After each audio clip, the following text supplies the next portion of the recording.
2022 में मैंने 4 life changing decisions लिए। पहला, मैं अपनी सरकारी क्लास 1 गेस्टेड जॉब छोड़ दूंगा। मेरी वाइफ, जिनकी उसी वक्त पीएचडी कंप्लीट हुई थी, वो भी कोई जॉब ज्वाइन नहीं करेंगी। 3, हम दोनों बैंगलोर जाएंगे स्टार्टअप स्टार्ट करने के लिए। और 4, ये सब हम करेंगे अपने न्यू बॉर्न 3 महीने के बच्चे को साथ लेकर। अब ये डिसीजन बोल्ड तो था ही, इसलिए घर वालों के बहुत ही मिक्स्ड रिएक्शंस थे। कई घर वाले परेशान हो रहे थे और कह रहे थे, यार ये क्या कर रहा है, जबकि कई फ्रेंड्स बहुत तारीफ कर रहे थे, अरे वाह यार स्टार्टअप करने जा रहा है, ऑल द बेस्ट। अब हम भी बैंगलोर पहुंचकर बहुत ज्यादा मोटिवेटेड थे और वहां पहुंचकर भी जो मेरे साथ हुआ वो मुझे 7-8 महीने बाद पता चला। अब ये बताने से पहले कि एक्चुअल में मेरे साथ हुआ क्या था, मुझे ये चीज पता कैसे चली, पहले मैं ये बताता हूँ। अब हुआ ये कि एक दिन मैं अपने बच्चे के लिए ब्लॉक्स लेके आया ताकि वो उसके साथ खेल सके, और मैं उसे ब्लॉक्स बना के दिखा रहा था, एक के ऊपर एक लंबी बिल्डिंग। थोड़े टाइम के बाद मेरा एक फ्रेंड आया और वो भी ब्लॉक से मेरे बेटे के लिए ब्लॉक्स के टॉयज बनाने लग गया, और उसने उन ब्लॉक्स को यूज करके एक बहुत ही अच्छा रोबोट बनाया। अब ये चीज मुझे कुछ अजीब लगी। मैं देख रहा हूँ कि एक तरफ बस एक के ऊपर एक ब्लॉक रखा हुआ है,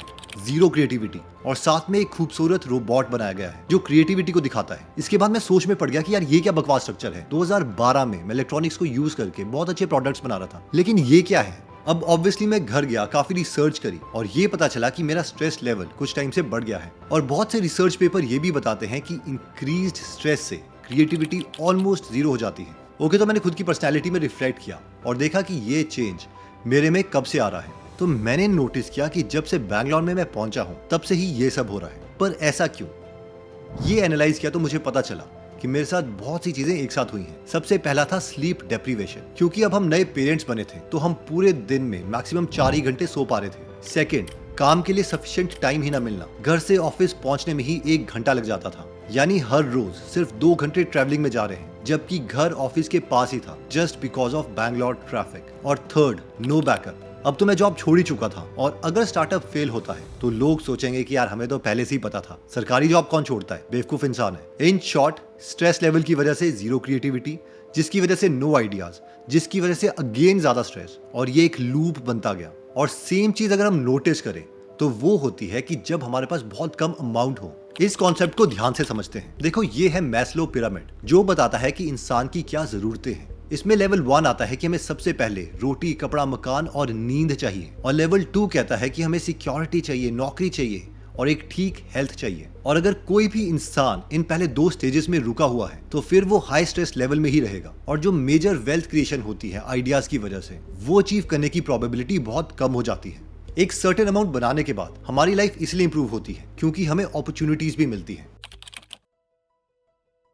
ओके, तो 2016 में मैंने इन्वेस्टमेंट के बारे में पढ़ना स्टार्ट किया था। वॉरेन बफेट सर को स्टडी किया, पीटर लिंच को, और काफी कोर्सेज भी किए। 2019 में कोरोना आया। उस वक्त पर मार्केट ऑलमोस्ट 35% गिर गई थी। मुझे पता था कि ये टाइम इन्वेस्ट करने के लिए बेस्ट अपॉर्चुनिटी है। मैंने अपने सब घर वालों को बताया, फ्रेंड्स को बताया, और खुद भी इन्वेस्ट किया। लेकिन टोटल इन्वेस्टमेंट जो मैं उस वक्त पर कर पाया था वो करीबन सिर्फ 50-60 हजार रुपए थी, जो कि कुछ ही टाइम में डबल भी हो गई। लेकिन मेरी लाइफ में कोई ज्यादा इम्पैक्ट नहीं पड़ा, क्योंकि एब्सोल्यूट टर्म में ये अमाउंट ही इतना छोटा है। सेम चीज अभी 2025 में भी हुई। इस वक्त पर मार्केट 12 से 13% गिरी, लेकिन इस बार मैं रेडी था। मैंने सफिशिएंट अमाउंट इन्वेस्ट किया, और विद इन डेज जो मेरा अमाउंट है वो 20 लाख रुपए से इंक्रीज हो गया। अब ये अमाउंट हम में से काफी फैमिलीज के लिए फिर भी सब्सटेंशियल है। अगर मैं अपनी बात करूं तो ये मेरी सरकारी जॉब की साल की सैलरी से भी ज्यादा है। अब ऑब्वियसली अगर हम 10 लाख रुपए सेव कर लेते हैं तो ये 10 लाख रुपए उतना ज्यादा भी नहीं इंक्रीज होगा। लेकिन अगर हमारे पास 10 लाख रुपए हैं और अगर हमें ऐसी अपॉर्चुनिटीज भी पता है, तो भी अगर उस वक्त पर हम 5 लाख रुपए इन अपॉर्चुनिटीज में इन्वेस्ट करते हैं तो ये अमाउंट बहुत इंडियन मिडिल क्लास फैमिलीज के लिए सब्सटेंशियल है। लेकिन अगर हमारे पास 10 लाख रुपए भी नहीं है तो हम मैस्लो हायरार्की के पहले 2 लेवल्स में ही रह जाते हैं, और हम सिर्फ सर्वाइवल गेम खेल रहे होते हैं, हैंड टू माउथ वाली सिचुएशन। नेक्स्ट पॉइंट आता है बिहेवियर शिफ्ट। अब कुछ दिन पहले किसी ने मेरी एक वीडियो में कमेंट किया था कि अगर लाइफ में 1 करोड़ या 10 लाख रुपए कमाने से लाइफ चेंज हो जाती है तो क्यों ना मैं लोन ही ले लूं और फिर लाइफ चेंज हो जाएगी और बाद में लोन चुका दूंगा। अब ये जो थिंकिंग मॉडल है ये बहुत ही अटपटा है। ये कुछ ऐसा है कि हमारे पेरेंट्स ने कहा था कि बेटा एक बार आईआईटी दिल्ली में चला जा, फिर तेरी लाइफ चेंज हो जाएगी, और हम बस पकड़ते हैं, आईआईटी दिल्ली में जाते हैं और अंदर सिक्योरिटी गार्ड से बचते हुए चले जाते हैं, और हम सोचते हैं कि क्या मेरी लाइफ चेंज होगी या नहीं। या फिर किसी अच्छे बॉडी बिल्डर ने कहा जब तू 50 किलो के शोल्डर प्रेस करने लग जाएगा तो तू बहुत अच्छा लगेगा। तो इस पर हमने 2 लोगों को साथ मिल गया और कहा भाई जरा मेरी मदद करना, एक बार ये 50 किलो के डंबल में उठा लो, फिर देखना मेरी बॉडी अभी बन जाएगी। पॉइंट जो मैं रखना चाहता हूँ वो ये है कि 10 लाख रुपए कमाने से हमारे अंदर कुछ लर्निंग और हैबिट्स रस जाती हैं और उन लर्निंग और हैबिट की वजह से हमारी लाइफ में जल्दी ग्रोथ आती है, ना कि 10 लाख रुपए से। अब अगर ऐसा होता तो 5 करोड़ तो सुशील कुमार को भी मिले थे केबीसी में। तो एक्चुअल में अगर हमने अपनी मेहनत से 10 लाख रुपए तक सेव कर लिए हैं तो हमें खुद पर प्राउड होना चाहिए। और उसका रीजन ये है, 1, हमें सेविंग की हैबिट अब आ चुकी है और हम अपने मन को कंट्रोल करना सीख गए हैं। यानी हम हर किसी चमकती चीज में पैसे नहीं खर्च रहे। हमारे पास कोई ना कोई ऐसा स्किल तो है ही जिसकी वजह से दुनिया हमें पैसे दे रही है। क्योंकि अगर हम मान लें हम अपनी सैलरी का 10% भी सेव कर रहे हैं तो इसका मतलब है कि 10 lakh divided by 10% is equal to 1 crore तो हमने ओवरऑल कमाई ही है। और अब अच्छी बात यह है कि हम अगर थोड़ा और अपनी स्किल को इम्प्रूव करते हैं तो मैक्सिमम केसेस में हम इसी स्किल सेट से ज्यादा पैसे कमा सकते हैं और कंपाउंडिंग का मजा उठा सकते हैं। हम सबको रॉजर बैनिस्टर की स्टोरी पता है कि 1950s में उस वक्त के सब डॉक्टर्स ने कह दिया था कि अगर कोई भी इंसान 1 माइल की रेस 4 मीटर के अंदर दौड़ता है तो इतनी तेज दौड़ने से उसका हार्ट फेल हो सकता है। लेकिन 1954 में रॉजर बैनिस्टर ने 3 मिनट 59.4 सेकंड में ये रेस कंप्लीट कर दी। लेकिन जॉन लैंडी की स्टोरी बहुत ही कम लोगों को पता है। रॉजर बैनिस्टर तो एक मेडिकल स्टूडेंट थे, फुल टाइम रनर नहीं थे, लेकिन फिर भी उन्होंने ये रिकॉर्ड तोड़ दिया। लेकिन जो जॉन लैंडी है वो पूरे ऑस्ट्रेलिया में सबसे कम टाइम में 1 माइल को खत्म करने वाले इंसान थे और इनका बस एक ही सपना था, 4 मिनट के अंदर 1 माइल दौड़ना। और इस सपने को पूरा करने के लिए जॉन लैंडी ने 6 साल में 22 रेसेस की, लेकिन एक रेस में भी वो इस 4 मिनट मार्क को नहीं तोड़ पाए। लेकिन जैसे ही 6 मई 1954 में उसने ये न्यूज पढ़ी, उसके बस 46 दिनों के बाद कुछ मैजिक हुआ। जो चीज जॉन पिछले 6 साल से नहीं कर पा रहे थे, इस न्यूज के सिर्फ 46 दिन के बाद उन्होंने रॉजर बैनिस्टर के रिकॉर्ड को भी तोड़ दिया।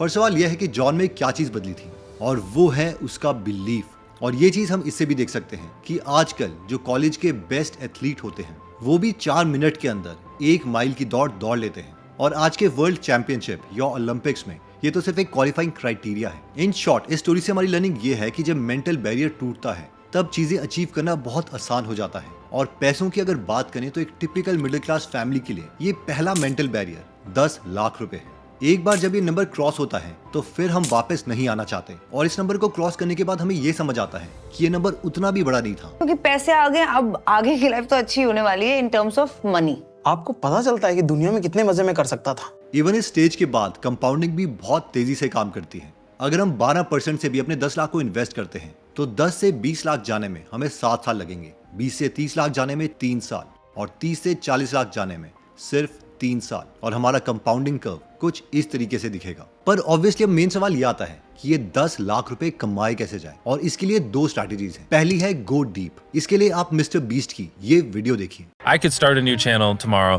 with not using my face or my voice, like without ever promoting it, and in 6 months have 20 million subscribers. Yeah. If you knew what I knew, you could get 10 million views a video, and you could get 10 million subscribers no matter where you are right now within 6 months. It really is just knowledge. इसमें ये कह रहे हैं कि जो इनके दिमाग में है, अगर वो आपके दिमाग में आ जाए तो 6 महीने के अंदर आप 10 मिलियन सब्सक्राइबर्स ला सकते हो और हर वीडियो में 10 मिलियन व्यूज आएंगे। और ये कोई जादू से नहीं हुआ है, इसके लिए मिस्टर बीस्ट ने 11 साल से मेहनत करी है, बहुत ज्यादा मेहनत। इसलिए इससे हमारी लर्निंग यही है कि हमें गूगल की तरह अपने बैक डेटा को एनालाइज करना पड़ेगा, जो कि बहुत सिंपल है। एक नॉर्मल गूगल डॉक या गूगल शीट लो, उसमें अपने विनर्स और लूजर्स को पहचानो। यानी सिर्फ ये देखो कि कौन सी चीजों ने अभी तक आपको पैसे कमा के दिए हैं और कौन सी चीजें सिर्फ आपका टाइम वेस्ट कर रही है। तो अपने लूजर्स को कट कर दो, और जो भी ऐसी चीजें हैं जिसने आपको थोड़ा भी पैसे कमा के दिए हैं उस स्किल को इम्प्रूव करते रहो। हो सकता है वो वीडियो एडिटिंग का कोई फ्री लांसिंग काम हो और आपने देखा कि आपको सबसे ज्यादा पैसे सिर्फ फॉरेन क्लाइंट से मिल रहे हैं, तो सबसे ज्यादा अपना टाइम उसी चीज में फोकस करो। I hope you got the idea. Next strategy आती है गो वाइड। हो सकता है आप बीकॉम कर रहे हो और कहीं पर इंटर्नशिप कर रहे हो, और जहां पर आप इंटर्नशिप कर रहे हो ना आपको वहां पर ज्यादा पैसे मिल रहे हैं और ना ही मजा आ रहा है, तो इस केस में हमें वाइड जाना पड़ेगा। हो सकता है कि आपको डेटा साइंस में इंटरेस्ट है या आपको पता है कि डेटा साइंस में पैसे बहुत हैं, तो आपको उस वक्त पर अपनी इंटर्नशिप के साथ साथ डेटा साइंस पर भी फोकस करना पड़ेगा और उस चीज से कंसिस्टेंटली अर्न करते रहना पड़ेगा। देखो, इनमें से आप कोई भी स्ट्रैटेजी यूज कर सकते हो, बस सिर्फ एक चीज का ख्याल रखना, अगर हमारे पास 10 लाख रुपए से भी कम अमाउंट है तो डायरेक्ट इन्वेस्टमेंट में मत आना। एक normal passive SIP index fund में काफी है, क्योंकि डायरेक्ट इन्वेस्टमेंट में उस टाइम हमें कोई आरओआई नहीं मिलेगा। देखो अगेन मैं आपके लिए एक बार वीडियो समराइज कर देता हूँ। इस वीडियो का जो मेन पर्पस है वो है थिंकिंग मॉडल्स एंड हैबिट्स।